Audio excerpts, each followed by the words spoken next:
कहते हैं सफलता उन्हीं को मिलती है जो कभी हार नहीं मानते, जिन लोगों के सपनों में जान होती है और वो खुद पर भरोसा करते हैं। खुद पर भरोसा करके ही हर्ष जैन ने वो कर दिखाया जिसे करने के लिए बड़े बड़ों के पसीने छूट जाते हैं।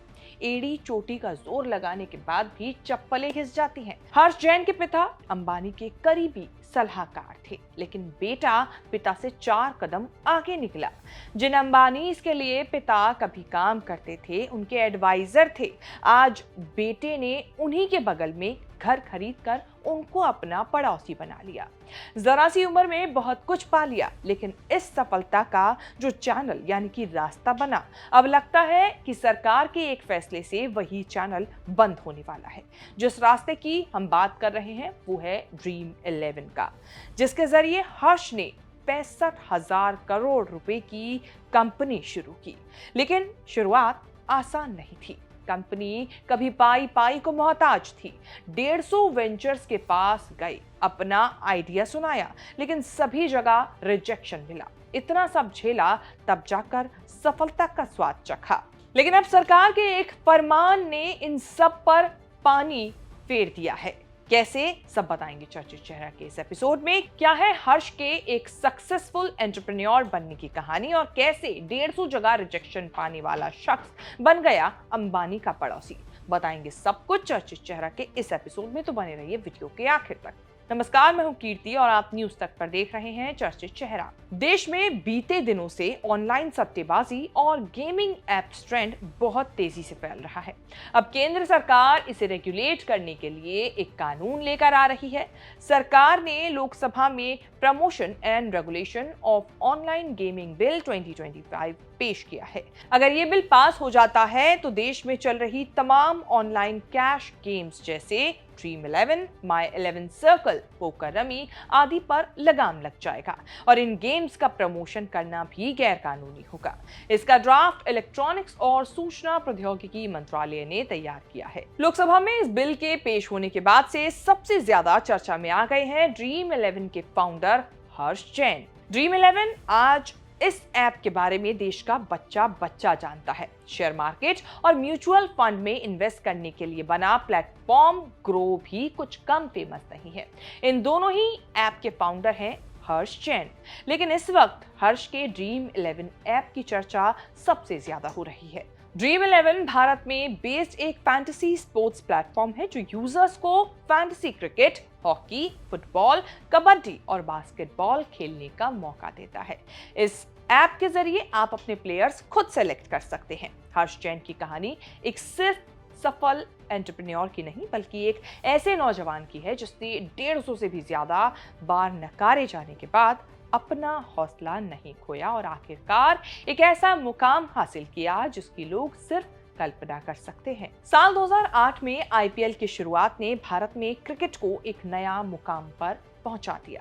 उसी साल हर्ष और उनके कॉलेज के दोस्त भावित सेठ को एक नया आइडिया सूझा कि क्यों ना भारत में भी एक ऐसा प्लेटफॉर्म हो जहां लोग अपनी फैंटेसी टीम बनाकर खेल का मजा ले सके। बस यहीं से शुरू हुआ ड्रीम 11 का सफर। हर्ष कंपनी में डिजाइन, टेक प्रोडक्ट और मार्केटिंग का काम देख रहे थे तो भावित ऑपरेशन का काम संभाल रहे थे।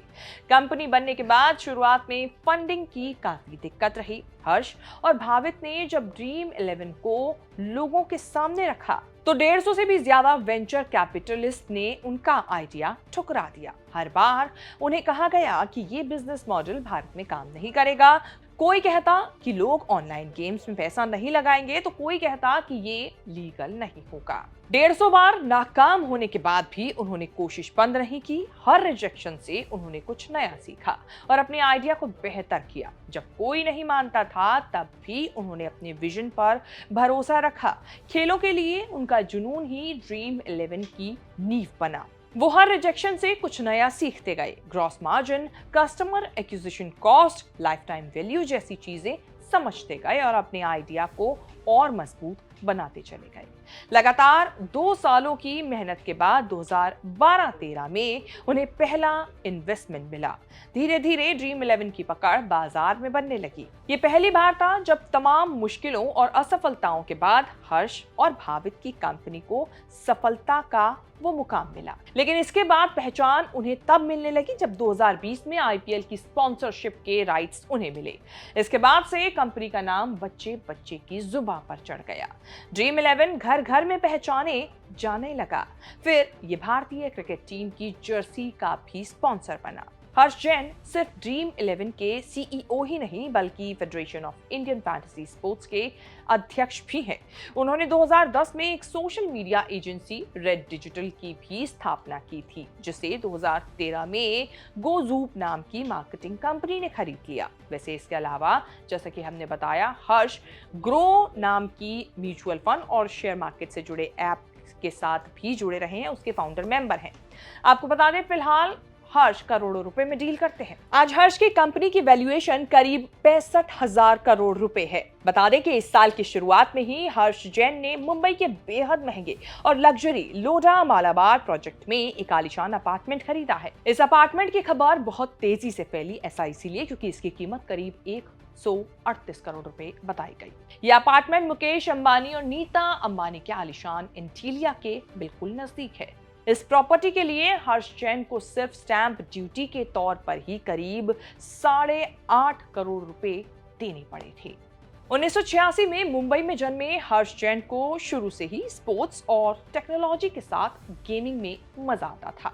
उनकी स्कूलिंग मुंबई से हुई। उनके पिता आनंद जैन जे कॉर्पोरेशन लिमिटेड के चेयरमैन हैं और मां सुषमा जैन एक होममेकर। बचपन से ही हर्ष को खेल, टेक्नोलॉजी और इनोवेशन में दिलचस्पी थी, जैसा कि हमने आपको बताया। उन्होंने 2001 से 2003 तक इंग्लैंड के सेवन ओक स्कूल में पढ़ाई की। फिर अमेरिका के यूनिवर्सिटी ऑफ पेंसिल्वेनिया से 2007 में इलेक्ट्रिकल इंजीनियरिंग में डिग्री ली।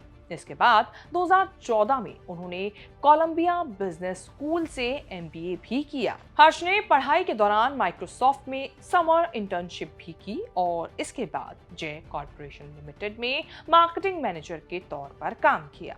वहीं बात करें ऑनलाइन गेमिंग ऐप्स को लेकर बैन करने के सरकार के इस फैसले के बारे में, तो इस बिल को लेकर उनका कहना है कि money based online gaming app से लोगों को भारी नुकसान हो रहा है। गेमिंग की लत की वजह से कई लोगों ने अपनी जमा पूंजी भी गंवा दी है और कुछ मामलों में तो आत्महत्या तक की खबरें सामने आई हैं।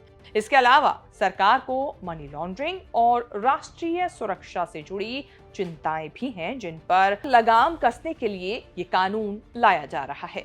केंद्र सरकार पहले भी ऑनलाइन सट्टेबाजी को रेगुलेट करने के लिए कदम उठा चुकी है। मार्च 2025 में वित्तीय लेन देन और यूजर का डेटा सुरक्षित रखने के लिए नियम बनाए गए थे।